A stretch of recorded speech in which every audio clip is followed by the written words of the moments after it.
Oi, soy José Nicolor.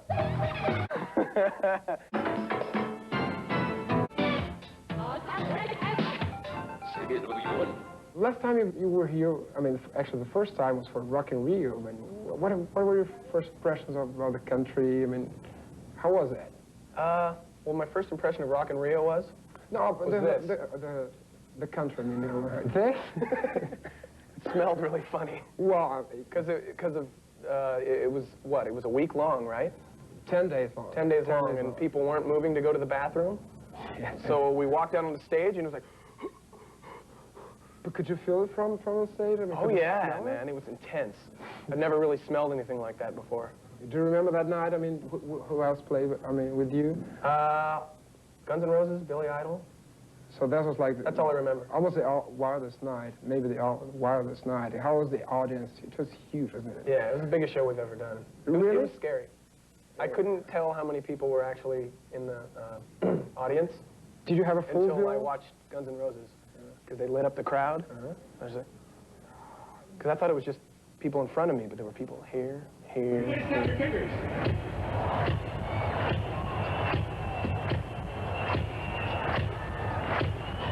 I said, are you fucking snapping up there? Way up there.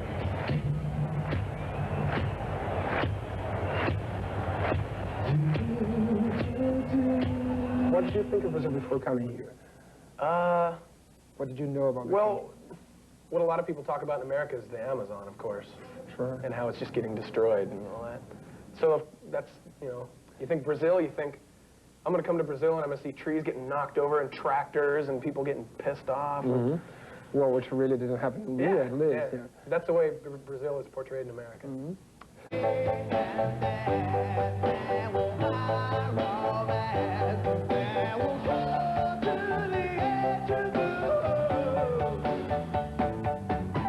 We're at the end of a tour, maybe, wasn't it? The world tour? Well, we'd been touring off and on for 2 years, playing the same songs over and over and over. And how is it? Because you have to do this. Yeah. So how do you feel about it? Well, it's great when you can do it in a different country. But when you go home and you do that in front of your home fans, it's embarrassing. Do you still keep that other band that you used to have before FaithNoMore? Yeah. How do you deal with both things? Actually, you were doing that before you started FaithNoMore. Since high school. And how did it happen, like, going to FaithNoMore? The guys saw you? Yeah, they saw me. Or, no, they just heard a tape, actually. They heard a tape and called me up. You were working with John Zorn in this. Yes? You know John Zorn? Yeah, he's a little bit known here. I mean, and how did you get together? This was the first work you did together? Yeah. And how did it happen? We just met him, and we were a big fan of his music, and he really liked MrBungle, so we said, produce our album, and he said, okay. And what does he do in this album? Just producing? He just produces it, yeah. But he makes, we got him because in MrBungle, the sounds are very different. Like, each part is different, like a little section. Sure. And he just makes certain sections stick out and certain sections pull back. He's really good at making things sound extreme. And what the band FaithNoMore thinks of MrBungle? I don't know. You better ask him. No, but I think, do they complain about it? Does it interfere with your work with the band? No, not really. Every now and then. You have some conflict, maybe. Nah, it's good. Do you tour? It's healthy. Do you tour MrBungle? No. No, it's just a studio thing. Yeah. Well, we haven't yet. We may. Because with FaithNoMore right now, what are the plans? Writing new songs. Just the usual. And yeah, writing new songs. We're going to record next month, probably. Already? New record, yeah. What you do is you record an album, and then there's this certain period of time where you have to support the album. And we would do it, and we would think, okay, the album's dying, no one's buying it anymore. And then all of a sudden, like, we put a video out, and people would start buying it, so we have to keep playing. And, like, you have to start all over again and act like, because the album's new to all these people that you're playing for. Exactly. It's early in the morning, we get up at like 4:30 in the morning, we go to the airport, and in the morning we're all in bad moods. Sure. And we get to the airport, and we don't say anything to each other. We don't even want to look at each other. We're just mad the whole time. And we get there, first thing you hear in the airport, Varig, flight, It's very small. 1 is Didn't really change the sounds of FaithNoMore. I'm sure I did, yeah. But since the beginning? Maybe, yeah. I mean, I think that, I mean, basically the main difference is the voice. I mean, people might say that the music is more commercial. I don't know. Maybe my voice is more commercial than the other guys. I don't know. When you take, you know, my voice in MrBungle or whatever, I do what has to be done to make the music stick out. I think that's what I try and do. But with FaithNoMore, there's like a certain framework that I have to fit my voice into, and that's what happens. And how did it happen? I mean, the band tried to teach you something, or not really? No. You were trying to adapt yourself to the situation. Kinda. Yeah. It was a little uncomfortable at first, and they just let me stay in my room. And did they make like changes on the lyrics you wrote the first time? Not really. We took out a foudet here and there. Some foudet here, some foudet there. Foudet, foudet. Like now we put those beeps, okay? Beep. Yeah. Bota pra foudet. La polizia vai a tomar no cu! He'll float for mine, but I don't. If you learn about sex through magazines, sex becomes very impersonal and automated. What is the best way to learn about it? Well, Doing it. Exactly. Experimenting. Finding other ways. How did you find out? Well, you were the interviewer here. But anyway.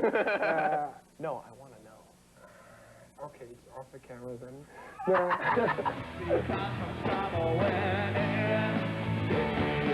I think they want to know too. Well, they know already. I'll No, tell they all the don't. time. Yeah, whenever I do an interview, I mention this. Come on, man. Dang it. I'm here pouring out my soul, man. Listen, for you to get in touch with a thing, it came late for you, maybe. Tímido? No, me? Not really. Are you? He's just trying to. Él es tímido. He's trying to get out of the subject. That's the whole thing. No fala de sexo. No, I just ask about sex. That's it. Somebody put me together. Talking about open mind, you've been here in kind of different shows. I mean, you've been to places where you would see live nude shows. And Yeah, you have to see places like that. You have Sure. to go to favelas, and then you have to see a nice restaurant or Corcovado or something like Sure. this. But specifically about these shows, I mean, you would never see a show like this in the United States, maybe, would you? It's more of an act. It's forbidden in America to show penetration. Oh, and You know? So it's an act. They act. They don't really do it. Here it's sexo explicito. Exactly. I mean, and do you think that this has a kind of influence on the way people behave here? I don't know how much you I think, know. well, sex in America, we are very repressed. Still, yes. Even People though- are very afraid of sex. Very afraid.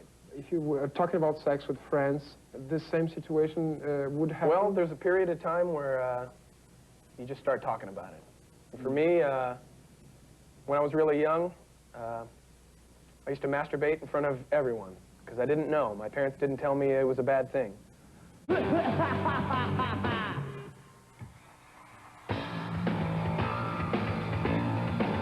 You are now, you're in the business now, so people are expecting you to behave like the rock stars they know. I mean, Like an asshole, yeah. like an asshole maybe, but I mean, today, do they get disappointed when they know that you were not really like that? I don't know. I think a lot of people expect you to come out and be ham. Sure. You know, like make faces and things like that, and that's great and everything, but you can only do that for so long. Do you think? How do you see yourself or the band in the music scene? Because since you don't have the same attitude that the majority of rock bands have. I mean, you're a little bit different, so you never want to be like a big band like those assholes. No, I think maybe? it's great, but I just I don't like. It's for most bands, I think it's like a package. They become big, and a lot of people start liking them. They think they have to behave a certain way. They think they have to take a lot of drugs and play the whole game. I'm not very good at it, but that's all I can say. I haven't figured it out yet. My hair does not stand up very well. I don't look that good with makeup on. I can't move like that, you know. But the thing is, these people do that just because of image. I mean, no, it's a formula. It's if like say Guns N' Roses, they're really big. A lot of bands, especially American bands, hear Guns N' Roses. It's association. They think if we sound like that and we look like that, we're going to be big too. And so a lot of bands try and do that. I think we're more nice guys. I don't think we're like bad guys like Guns N' Roses, like throwing beer bottles and stuff. I think we're more like Aha or New Kids. I think we're very straight ahead. I think it's very normal, don't you think? You don't regret being too famous now, or as famous enough to be bothered to people. Do you regret what happened to the band now? No. But you never. On the other hand, you never thought about being a star as big as you are now. No. Well, you guys don't really know the whole spectrum here in Brazil, I must say. So what is it? We're not this big everywhere else. But I mean, no one really likes us this much. No. It's true. I'm telling you. But I mean, you are more. I mean, you might not be Guns N' Roses, but I mean, you're not like a totally unknown band even in the United States. Not totally unknown, but it's not like this. Yo! Oi! Oi, menino! Oh, menino!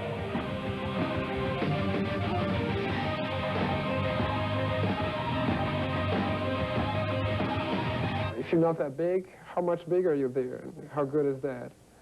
Well, I think American people are used to a lot of things. In America, there's lots of TV, lots of media, millions of bands, and they're used to getting hit in the face with all this stuff. And so they become very cold and very skeptical when they look at things like this. And you have to really pound them in the head. You have to get underneath the skin, and in order to affect them. And that's what we had to do. We did 1 million tours in America. We toured for like 2 years, like I said, on one record. And we started off like playing bowling alleys and pizza parlors and places like that. And it just takes a long time. You have to really beat yourself over the head. But you have to just be real persistent and be really obnoxious.